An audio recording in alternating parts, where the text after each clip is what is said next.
ইন্নাল হামদুলিল্লাহ ওয়াসসালাতু ওয়াসসালামু আলা রাসূলিল্লাহ আম্মা বাদ।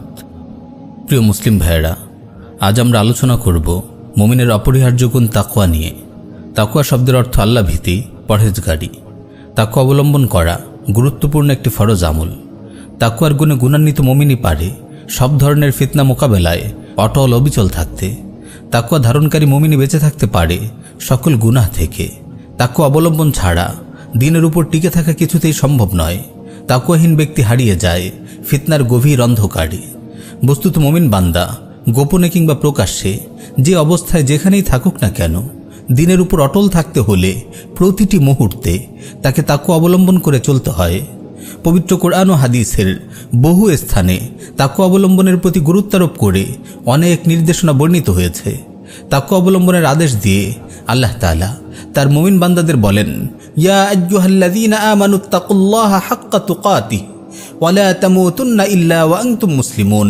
হে ঈমানদারগণ, আল্লাহকে যেমন ভয় করা উচিত ঠিক তেমনই তাকে ভয় করো, আর অবশ্যই মুসলিম না হয়ে মৃত্যুবরণ করো না। অর্থাৎ তোমরা যথাযথভাবে আল্লাহর ইবাদত করো। আব্দুল্লাহ বিন মাসউদ রাদিয়াল্লাহু তাআলা আনহু এই আয়াতের তাফসিরে বলেন, আল্লাহর অবাধ্যতা না করে তার আনুগত্য করা, তাকে ভুলে না গিয়ে তার জিকির করা, তার অকৃতজ্ঞতা প্রকাশ না করে তার কৃতজ্ঞতা আদায় করাই হলো তাকওয়া। পবিত্র কোরআনে আল্লাহ তাআলা আরও বলেন, ওয়ামান ইউতিইল্লাহা ওয়া রাসূলাহু ওয়া ইয়াখশাল্লাহা ওয়া ইয়াত্তাকি ফাউলাইকা হুমুল ফাইজুন। যারা আল্লাহ তার রাসূলের আনুগত্য করে, আল্লাহকে ভয় করে এবং তার শাস্তি থেকে বেঁচে থাকে, তারাই সফলকাম। এই আয়াতে তাকওয়া শব্দটি গুনাহ থেকে বেঁচে থাকার অর্থে এসেছে। বস্তুত এটাই হলো তাকওয়ার পারিভাষিক অর্থ। তাকওয়ার পারিভাষিক অর্থ বর্ণনায় উলামায়ে কেরাম অনেক সংজ্ঞা প্রদান করেছেন। যেমন ইবনে তাইমিয়া রাহিমাহুল্লাহ বলেন, আল্লাহর নির্দেশিত কর্ম সম্পাদন এবং তার নিষিদ্ধ কর্ম বর্জন করার নামই হলো তাকওয়া। ইবনুল কাইয়িম রাহিমাহুল্লাহ বলেন, তাকওয়ার মূল কথা হলো ঈমানের সাথে সওয়াবের আশায় আল্লাহর আনুগত্য করা, তার আদেশ নিষেধগুলো পালন করা, আদেশদাতা আল্লাহর প্রতি ঈমান এনে এবং তার ওয়াদাকে সত্যায়ন করে আদিষ্ট বিধান পালন করা, এবং নিষেধকারী আল্লাহর প্রতি ঈমান এনে ও তার শাস্তির ধমককে ভয় করে নিষিদ্ধ কর্ম পরিত্যাগ করা। ইবনে কাসির রাহিমাহুল্লাহ বলেন, ইবাদতে অনুগত হওয়া এবং নিষিদ্ধ কর্ম থেকে বিরত থাকার নামই হলো তাকওয়া। আবু সাউদ রাহিমাহুল্লাহ বলেন, আখিরাতের ক্ষতি টেনে আনে এমন প্রত্যেক বিষয় থেকে আত্মরক্ষা করার নাম তাকওয়া। তাকওয়ার স্বরূপ আরও চমৎকারভাবে বিবৃত হয়েছে ওমর ইবনে খাত্তাব রাদিয়াল্লাহু আনহু ও উবাই বিন কাব রাদিয়াল্লাহু আনহু এর আলোচনায়। একদিন ওমর বিন খাত্তাব রাদিয়াল্লাহু আনহু উবাই বিন কাব রাদিয়াল্লাহু আনহুকে তাকওয়া সম্পর্কে জিজ্ঞেস করলেন। উবাই রাদিয়াল্লাহু তাআলা আনহু বললেন, আপনি কি কখনো কাঁটাযুক্ত পথ অতিক্রম করেছেন? ওমর রাদিয়াল্লাহু তাআলা আনহু বললেন, হ্যাঁ। উবাই রাদিয়াল্লাহু তাআলা আনহু বললেন, তখন আপনি কি করেন? ওমর রাদিয়াল্লাহু আনহু বললেন, আমি আমার কাপড় গুটিয়ে নিয়ে খুব সাবধানতার সাথে পথ চলি। উবাই রাদিয়াল্লাহু তাআলা আনহু বললেন, এটাই হলো তাকওয়া।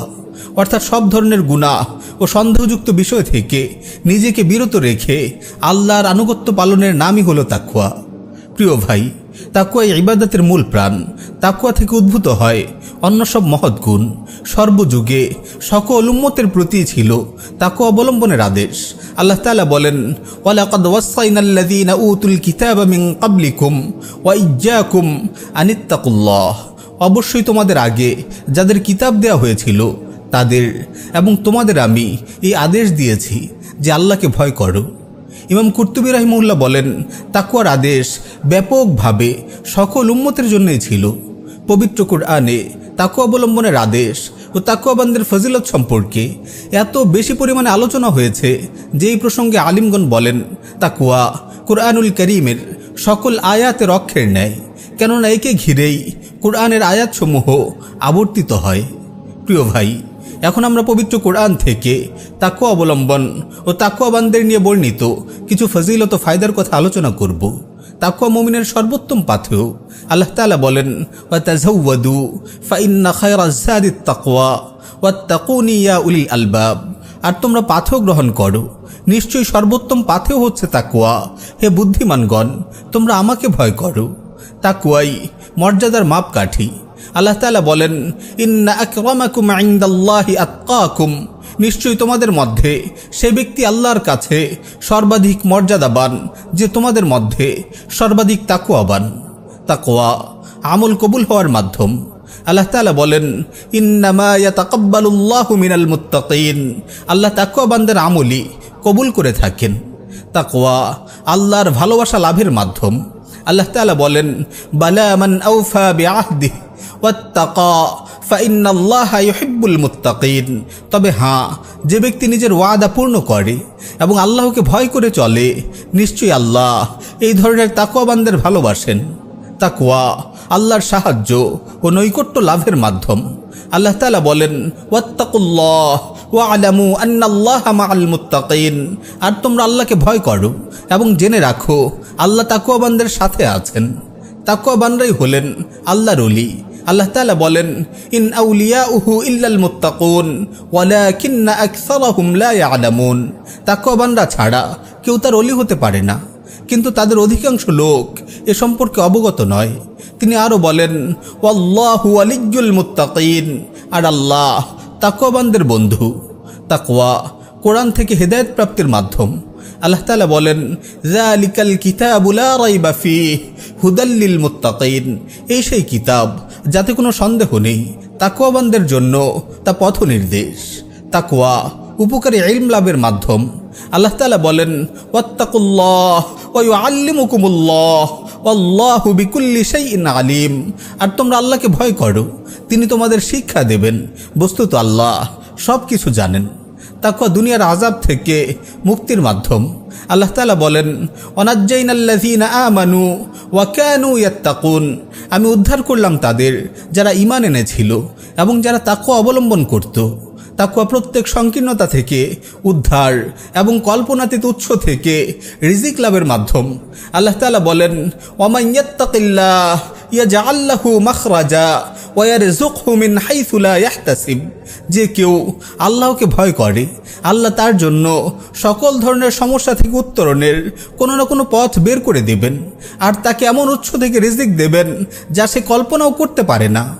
তাকওয়া কাজকর্মের সহজতা লাভের মাধ্যম। আল্লাহ তাআলা বলেন, ওয়ামান ইয়াত্তাকিল্লাহ ইয়াজআল লাহু মিন আমরিহি ইউসরা, যে আল্লাহকে ভয় করে আল্লাহ তার কাজকে সহজ করে দেন। তাকওয়া আসমানি বারাকা লাভের মাধ্যম। আল্লাহ তাআলা বলেন, ওয়ালাউ আন্না আহলাল কুরা আমানু ওয়াত্তাকাউ লাফাতাহনা আলাইহিম বারাকাতিম মিনাস সামাই ওয়াল আরদ, জনপদের অধিবাসীরা যদি ঈমান আনত এবং তাকওয়া অবলম্বন করত, তাহলে আমি তাদের জন্য আসমান ও জমিনের বরকতের দ্বারসমূহ খুলে দিতাম। তাকওয়া শত্রুদের অনিষ্ট থেকে প্রতিরক্ষার উপায়। আল্লাহ তাআলা বলেন, ওয়া ইন তাসবিরু ওয়া তাত্তাকু লা ইয়াদুররুকুম কাইদুহুম শাইআ, আর যদি তোমরা ধৈর্য ধারণ করো এবং তাকওয়া অবলম্বন করো, তবে তাদের প্রতারণায় তোমাদের কোনোই ক্ষতি হবে না। তাকওয়া দূরদৃষ্টি লাভের উপায়। আল্লাহ তাআলা বলেন, ইয়া আইয়ুহাল্লাযীনা আমানু ইন তাত্তাকুল্লাহ ইয়াজআল লাকুম ফুরকানা ওয়া ইউকাফির আনকুম সাইয়্যাতিকুম ওয়া ইয়াগফির লাকুম ওয়াল্লাহু যুল ফাদলিল আযীম, হে ঈমানদারগণ, তোমরা যদি আল্লাহকে ভয় করো, তাহলে তিনি তোমাদের ন্যায় অন্যায় পার্থক্য করার একটি মান নির্ণায়ক শক্তি দান করবেন, আর তোমাদের থেকে তোমাদের দোষ ত্রুটি দূর করবেন এবং তোমাদের ক্ষমা করবেন, আর আল্লাহ মহা অনুগ্রহশীল। তাকওয়া সুসংবাদ বয়ে আনে। আল্লাহ তাআলা বলেন, আলা ইন্না আউলিয়া আল্লাহি লা খাউফুন আলাইহিম ওয়া লা হুম ইয়াহজানুন আল্লাযীনা আমানু ওয়া কানু ইয়াত্তাকুন লাহুমুল বুশরা ফিল হায়াতিদ দুনিয়া ওয়া ফিল আখিরাহ লা তাবদীলা লিকালিমাতিল্লাহ যালিকা হুয়াল ফাওজুল আযীম। মনে রেখো, যারা আল্লাহর বন্ধু, তাদের না কোনো ভয়ভীতি আছে, না তারা চিন্তিত হবে। তারা হচ্ছে সেসব লোক যারা ঈমান আনে এবং তাকওয়া অবলম্বন করে। তাদের জন্য সুসংবাদ পার্থিব জীবনে ও পরকালীন জীবনে। আল্লাহর কথার কখনো হেরফের হয় না, এটাই হলো মহা সফলতা। তাকওয়াবানদের জন্য শুভ পরিণাম। আল্লাহ তাআলা বলেন, ইন্নাল আরদা লিল্লাহি ইউরিসুহা মান ইয়াশাউ মিন ইবাদিহি ওয়াল আকিবাতু লিল মুত্তাকিন, এই পৃথিবীর সার্বভৌমত্বের মালিক আল্লাহ। তিনি তার বান্দাদের মধ্যে যাকে ইচ্ছা এর উত্তরাধিকারী করেন, আর কল্যাণময় পরিণাম তাকওয়াবানদের জন্যেই। কিয়ামত দিবসে তাকওয়াবানদের বন্ধুত্ব অটুট থাকবে। আল্লাহ তাআলা বলেন, আল আখিল্লাউ ইয়াউমা ইযিন বা'দুহুম লিবা'দিন আদু ইল্লাল মুত্তাকিন, বন্ধুরা সেদিন একে অপরের শত্রু হয়ে পড়বে তবে তাকওয়াবানরা ব্যতীত। তাকওয়া পাপ মোচন ও জান্নাতের সফলতা অর্জনের মাধ্যম। আল্লাহ তাআলা বলেন, ওয়ালাউ আন্না আহলাল কিতাবি আমানু ওয়াত্তাকাউ লাকাফফারনা আনহুম সাইয়্যাতিহিম ওয়া লাআদখালনাহুম জান্নাতিন নাঈম। আর আহলে কিতাব যদি ঈমান আনত এবং তাকওয়া অবলম্বন করত তবে অবশ্যই আমি তাদের সমস্ত পাপ মোচন করে দিতাম এবং অবশ্যই তাদের নিয়ামতে পরিপূর্ণ জান্নাতে প্রবেশ করাতাম। আল্লাহ তাআলা আরও বলেন, ওয়ামান ইয়াত্তাকিল্লাহ ইউকাফির আনহু সাইয়্যাতিহি ওয়া ইউযিম লাহু আজরা। যে আল্লাহকে ভয় করে আল্লাহ তার পাপ মোচন করেন এবং তাকে মহা পুরস্কার দেন। তাকওয়া জাহান্নাম থেকে মুক্তির মাধ্যম। আল্লাহ তাআলা বলেন, ওয়া ইম মিনকুম ইল্লা ওয়ারিদুহা কানা আলা রাব্বিকা হাতমান মাকদিয়্যা সুম্মা নুনাজ্জিল্লাযীনা ইত্তাকাউ ওয়া নাযারুয যালিমিনা ফিহা জিসিয়্যা। তোমাদের মধ্যে এমন কেউ নেই যাকে জাহান্নাম অতিক্রম করতে হবে না, এটা তোমার প্রতিপালকের অনিবার্য ফায়সালা। অতঃপর আমি তাকওয়াবানদের উদ্ধার করব এবং জালিমদের সেখানে নতজানু অবস্থায় রেখে দেব।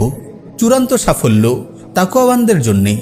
আল্লাহ তাআলা বলেন, ইন্নালিল মুত্তাকিনা মাফাজা, তাকওয়াবানদের জন্য রয়েছে সাফল্য। তাকওয়াবানদের দলবদ্ধভাবে জান্নাতে নিয়ে যাওয়া হবে। কুরআনুল কারীম ইরশাদ হয়েছে, ওয়াসিকাল্লাযীনা তাকাউ রাব্বাহুম ইলাল জান্নাতি যুমারা। যারা তাদের রবকে ভয় করত তাদের দলে দলে জান্নাতের দিকে নিয়ে যাওয়া হবে। তাকওয়াবানদের দয়াময় রবের নিকট মেহমান রূপে সমবেত করা হবে। আল্লাহ তাআলা বলেন, ইয়াউমা নাহশুরুল মুত্তাকিনা ইলার রাহমানি ওয়াফদা। সেদিন আমি দয়াময়ের নিকট তাকওয়াবানদের সম্মানিত মেহমান রূপে সমবেত করব। তাকওয়াবানদের জন্য নির্মিত হয়েছে আসমান মণ্ডলী ও জমিন সম জান্নাত। তারা হবে জান্নাতের অধিকারী। সেখানে তারা অফুরন্ত নাজ নিয়ামতের মাঝে সুখময় জীবন উপভোগ করবে। আল্লাহ তাআলা বলেন, ওয়াসারিউ ইলা মাগফিরাতিম মির রাব্বিকুম ওয়া জান্নাতিন আরদুহাস সামাওয়াতু ওয়াল আরদ উইদ্দাত লিল মুত্তাকিন।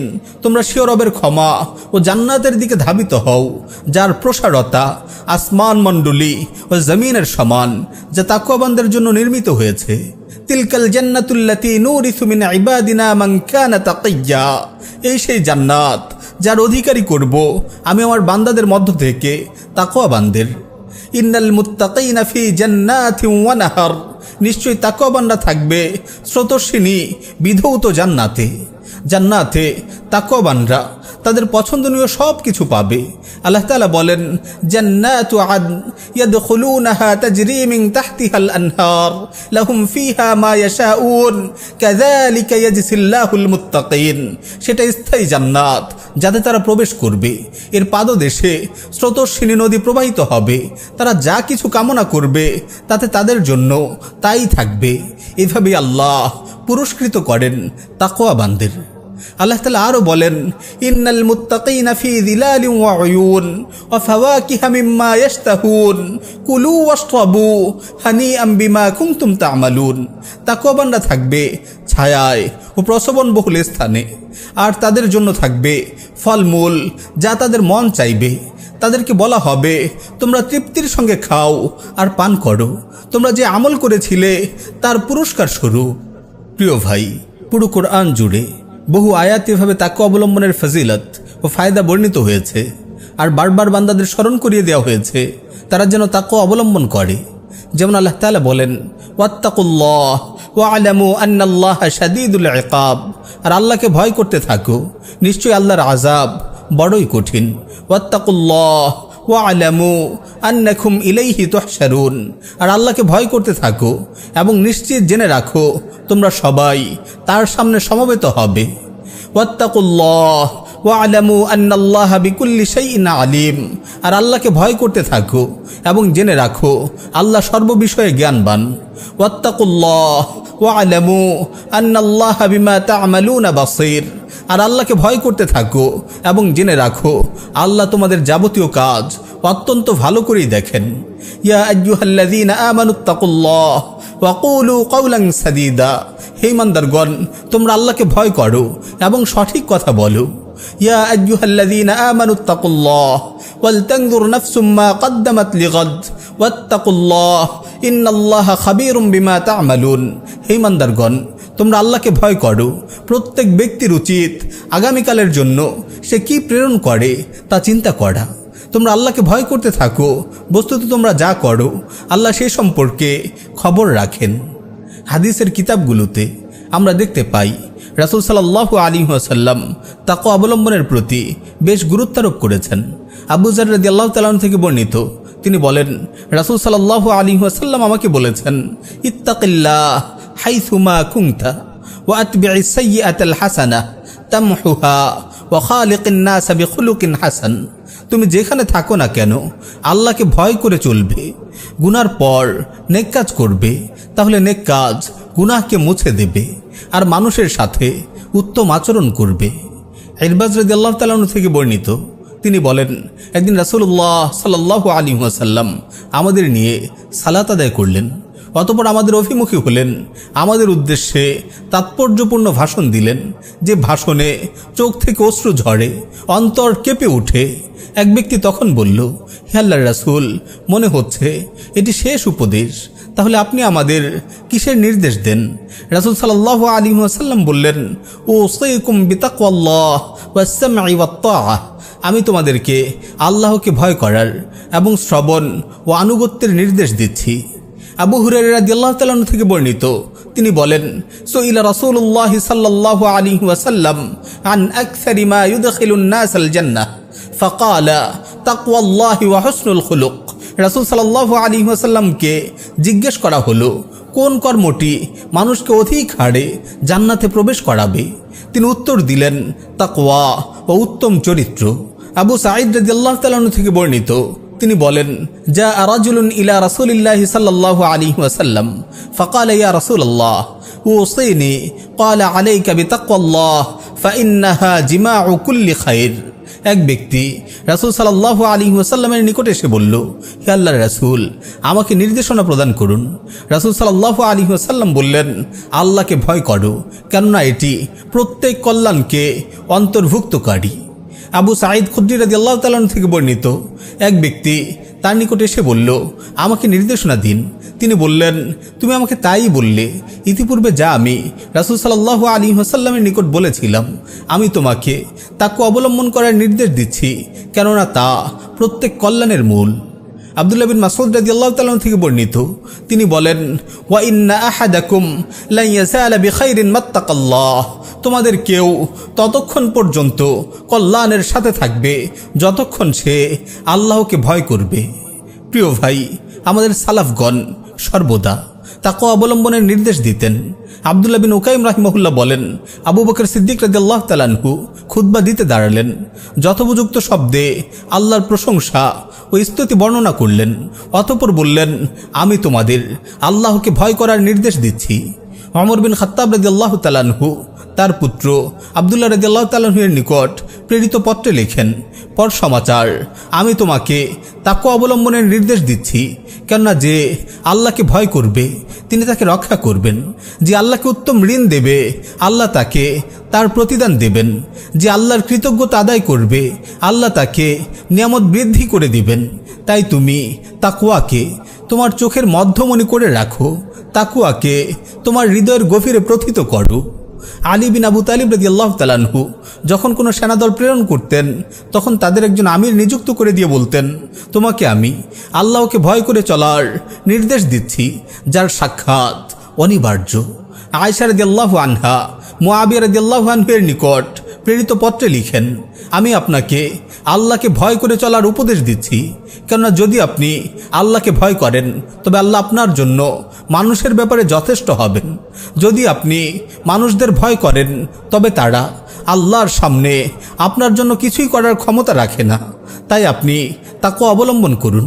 যখন আব্দুল মালিক বিন মারওয়ানের মৃত্যুক্ষণ ঘনিয়ে এলো, তিনি তার পুত্রদের একত্রিত করে বললেন, আমি তোমাদের আল্লাহকে ভয় করে চলার নির্দেশ দিচ্ছি, কেননা তা স্থায়ী রক্ষা কবচ ও প্রতিরক্ষাকারী ঢাল। এটি অধিক সুরক্ষিত আশ্রয়স্থল, এটি অধিক সুন্দর ভূষণ। ওমর বিন আব্দুল আজিজ রাহিমাহুল্লাহ তার এক সেনাপ্রধানের নিকট প্রেরিত পত্রে লিখেন, অতঃপর আমি তোমাকে আল্লাহকে ভয় করে চলার নির্দেশ দিচ্ছি, তোমাকে নির্দেশ দিচ্ছি তার আনুগত্য করার, তার আদেশ শক্তভাবে ধারণ করার এবং আল্লাহ তোমাকে তার দ্বীনের যে দায়িত্ব দিয়েছেন তা দৃঢ়ভাবে আঁকড়ে ধরার। তিনি তোমাকে তার হিসাব থেকে রক্ষা করুন। আল্লাহকে ভয় করার মাধ্যমে আল্লাহর ওলিগণ তার ক্রোধ থেকে মুক্তি পেয়েছেন। তাকে অবলম্বনের মাধ্যমে তারা আল্লাহর বন্ধুত্ব লাভ করেছেন। এর মাধ্যমেই তারা আম্বিয়া আলাইহিমুসসালাতু ওয়াসসালামের অনুসরণে সমর্থ হয়েছেন। এর মাধ্যমেই তাদের মুখমণ্ডল আনন্দে উজ্জ্বল হয়েছে। এর মাধ্যমেই তারা স্বীয় সৃষ্টিকর্তার প্রতি দৃষ্টি নিবদ্ধ করেছেন। এটি দুনিয়াতে ফিতনা থেকে বাঁচার মাধ্যম, এটি কিয়ামতের দিনের বিপদ থেকে উদ্ধারকারী। এক ব্যক্তি ইউনুস বিন উবাইদ রাহিমাহুল্লাহকে বললেন, আমাকে নির্দেশনা প্রদান করুন। তিনি বললেন, আমি তোমাকে আল্লাহকে ভয় করে চলার এবং সদাচরণ করার নির্দেশনা দিচ্ছি, কারণ আল্লাহ তাআলা তাদের সাথে রয়েছেন যারা তাকে ভয় করে এবং যারা সদাচরণ করে। আবু উবাইদ আল কাসিম বিন সাল্লাম রাহিমাহুল্লাহ বলেন, হাম্মাদ বিন জাইদের নিকট হাদিস শোনার উদ্দেশ্যে আমি বসরায় এলাম। আমি যখন বসরায় এসে পৌঁছি ততক্ষণে তিনি আর দুনিয়াতে নেই। তখন আমি আব্দুর রহমান বিন মাহদির নিকটে আমার কষ্টের কথা ব্যক্ত করলাম। তিনি আমাকে বললেন, যা তোমার হাত ছাড়া হয়েছে তা যেতে দাও, কিন্তু তাকওয়া যেন কোনোভাবেই তোমার হাত ছাড়া না হয়। প্রিয় ভাই, এবার আমরা তাকওয়া অর্জনের কিছু উপায় নিয়ে আলোচনা করব। 1. আল্লাহর কাছে প্রার্থনা করা। মুমিনের শ্রেষ্ঠ ভূষণ তাকওয়ার এই গুণ অর্জনের জন্য আল্লাহর কাছে প্রার্থনা করতে হবে। রাসূল সাল্লাল্লাহু আলাইহি ওয়াসাল্লাম আমাদেরকে তাকওয়া অর্জনের দোয়া শিখিয়েছেন। তিনি আল্লাহর কাছে প্রার্থনা করতেন, আল্লাহুম্মা ইন্নী আসআলুকাল হুদা ওয়াত তুকা ওয়াল আফাফা ওয়াল গিনা। হে আল্লাহ, আমি আপনার নিকট হিদায়াত, তাকওয়া, চারিত্রিক নিষ্কলুষতা ও ধনাঢ্যতা প্রার্থনা করছি। রাসূল সাল্লাল্লাহু আলাইহি ওয়াসাল্লাম আরও দোয়া করতেন, আল্লাহুম্মা আতি নাফসি তাকওয়াহা ওয়া যাক্কিহা আনতা খায়রু মান যাক্কাহা আনতা ওয়ালিয়্যুহা ওয়া মাওলাহা। হে আল্লাহ, আমার নফসকে তার উপযুক্ত তাকওয়া দান করুন এবং তাকে পরিশুদ্ধ করুন। আপনিই তো সর্বোত্তম পরিশুদ্ধকারী, আপনি তার অভিভাবক ও দায়িত্বশীল। 2. নিয়ত পরিশুদ্ধ করা। আওন বিন আব্দুল্লাহ রাহিমাহুল্লাহ বলেন, উত্তম নিয়ত তাকওয়ার চাবিকাঠি। 3. আল্লাহর প্রতি ও তাকদীরের ভালোমন্দ ফায়সালার প্রতি ঈমান আনা। তাকদীরের ভালোমন্দ ফায়সালার উপর সবর করার মাধ্যমে মানুষ তাকওয়া পর্যন্ত পৌঁছে যায়। আওন বিন আব্দুল্লাহ রাহিমাহুল্লাহ বলেন, তাকওয়ার মূল হলো ধৈর্য ধারণ করা। 4. আত্মসমালোচনা করা। মাইমুন বিন মিহরান রাহিমাহুল্লাহ বলেন, কোনো ব্যক্তি ততক্ষণ পর্যন্ত মুত্তাকি হতে পারবে না যতক্ষণ না সে নিজের সাথীর সমালোচনা করার চেয়েও নিজের সমালোচনা বেশি করবে। সে ততক্ষণ পর্যন্ত মুত্তাকি হতে পারবে না যতক্ষণ না সে জেনে নেবে যে কোথা থেকে আসে তার খাবার, কোথা থেকে আসে তার পোশাক, কোথা থেকে আসে তার পানীয়, সেটা কি হালাল উৎস থেকে আসে নাকি হারাম উৎস থেকে। হারিস বিন আসাদ মুহাসিবি রাহিমাহুল্লাহ বলেন, তাকওয়ার মূল হচ্ছে আত্মসমালোচনা। তাকওয়া অর্জনের আরও কিছু উপায়। ইলম অর্জন করা। সিন্দি রাহিমাহুল্লাহ বলেন, ইলমের ফলাফল হলো তাকওয়া। এক্ষেত্রে ইলম দ্বারা উদ্দেশ্য হলো একথা জানা যে হারাম ভক্ষণ ও কর্মের মাঝে কি ক্ষতি ও অনিষ্ট রয়েছে, হারামের মাঝে কতটুকু যন্ত্রণা ও কষ্ট রয়েছে। মানুষ যখন চিন্তা করবে যে হারাম কর্ম ভক্ষণের কারণে পূর্ববর্তী জাতিদের কি অবস্থা হয়েছিল, তখন তারা এমনিতেই তাকওয়াকে সঙ্গী করে নেবে। লজ্জাকে সঙ্গে নিয়ে চলা। সুফিয়ান বিন ওয়াইনা রাহিমাহুল্লাহ বলেন, তাকওয়ার সবচেয়ে হালকা পর্যায় হলো লজ্জা। কোনো বান্দা তার রবকে ততক্ষণ পর্যন্ত ভয় করতে পারে না যতক্ষণ না সে তাকে লজ্জা পাবে। লজ্জা ব্যতীত কোনো মুত্তাকি তাকওয়া অর্জন করতে পেরেছে কি? সুস্থ অভাব অবস্থায় সাদাকা করা। আতা রাহিমাহুল্লাহ বলেন, যতক্ষণ পর্যন্ত তোমরা সুস্থ অবস্থায় উপভোগের আশা করতে থাকবে, অভাব থাকা অবস্থায় দারিদ্র্যের ভয়ে দান করা থেকে বিরত থাকবে, ততক্ষণ পর্যন্ত তোমরা দিন ও তাকওয়ার মর্যাদা অর্জন করতে পারবে না। সিয়াম পালন করা। তাহির বিন আশুর রাহিমাহুল্লাহ বলেন, সিয়াম হলো তাকওয়ার উৎস মূলের প্রাচীন ও চিরস্থায়ী একটি উৎস। এমনটি বলার কারণ হচ্ছে, যখন মানুষ সিয়াম পালন করে তখন সে নিজেই প্রবৃত্তিকে লাগাম পরিয়ে রাখে, আর এই নিয়ন্ত্রণ তাকে তাকওয়ার পথে পরিচালিত করে। হালাল ভক্ষণ করা। মুবারকপুরি রাহিমাহুল্লাহ বলেন, হালাল ভক্ষণ করা সমস্ত তাকওয়ার মূল। প্রিয় ভাই, এবার আমরা তাকওয়ার কিছু আলামত সম্পর্কে আলোচনা করব, যেগুলোর মাধ্যমে বান্দা নিজেকে চিনতে পারবে সে কি আল্লাহ ফিরুদের অন্তর্ভুক্ত নাকি গাফিল ও উদাসীন লোকদের দলভুক্ত। 1, জিহ্বায় আল্লাহভীতি প্রকাশ পাওয়া। সে মিথ্যা, গীবত, অহেতুক কথাবার্তা ইত্যাদি থেকে বিরত থাকে এবং জিহ্বাকে আল্লাহর জিকির, কোরআনুল কারীমের তিলাওয়াত ও ইলমি আলোচনায় মশগুল রাখে। 2, অন্তর সম্পর্কিত বিষয়ের ব্যাপারে ভয় করা। তার অন্তর থেকে শত্রুতা, হিংসা বিদ্বেষ ইত্যাদি বিদায় নেয় এবং তাতে কল্যাণকামিতা ও মুসলিমদের প্রতি সহমর্মিতা জায়গা করে নেয়। 3, পেট সম্পর্কিত বিষয়ে ভয় পাওয়া। সে হালাল ব্যতীত অন্য কোনো খাবার গ্রহণ করে না এবং প্রয়োজনের অতিরিক্ত খায় না। 4, দৃষ্টি সম্পর্কিত বিষয়ে ভয় পাওয়া। সে নিষিদ্ধ বস্তুর প্রতি দৃষ্টিপাত করে না এবং আগ্রহের চোখ দিয়ে দুনিয়াকে দেখে না, বরং শিক্ষা গ্রহণ করার দৃষ্টি নিয়ে সে দুনিয়াকে দেখে। 5, পাপ সম্পর্কিত বিষয়ে ভয় পাওয়া। সে গুনাহের দিকে পা বাড়ায় না। 6, হাত সম্পর্কিত বিষয়ে ভয় পাওয়া। সে হারাম দিকে হাত প্রসারিত করে না, সে কেবল আল্লাহর আনুগত্য বা ইবাদতের দিকেই হাত বাড়ায়। 7, ইবাদতের ব্যাপারে ভয় পাওয়া। সে কেবল আল্লাহর সন্তুষ্টির জন্য ইবাদত করে, কৃত্রিমতা ও কপটতা থেকে বিরত থাকে। এইসব গুণ যার মাঝে পাওয়া যায় সে ওই লোকদের অন্তর্ভুক্ত যাদের ব্যাপারে আল্লাহ বলেছেন ওয়াল আখিরাতু ইনদা রাব্বিকা লিল মুত্তাকিন, আর পরকাল আপনার পালনকর্তার কাছে তাদের জন্যই যারা ভয় করে। প্রিয় ভাই, আজকের এই আলোচনায় আমরা তাকওয়ার গুরুত্ব, ফজিলত এবং এর কিছু আলামত সম্পর্কে জানলাম। আগামী পর্বে আমরা তাকওয়া অবলম্বনে সালাফদের অবস্থা নিয়ে আলোচনা করব ইনশাআল্লাহ। আল্লাহ তাআলার কাছে প্রার্থনা করি তিনি যেন আমাদের তাকওয়ার গুণে গুণান্বিত হওয়ার তৌফিক দান করেন। আল্লাহুম্মা ইন্নী আসআলুকাল হুদা ওয়াত তুকা ওয়াল আফাফা ওয়াল গিনা। হে আল্লাহ, আমি আপনার নিকট হিদায়াত, তাকওয়া, চারিত্রিক নিষ্কলুষতা ও ধনাঢ্যতা প্রার্থনা করছি।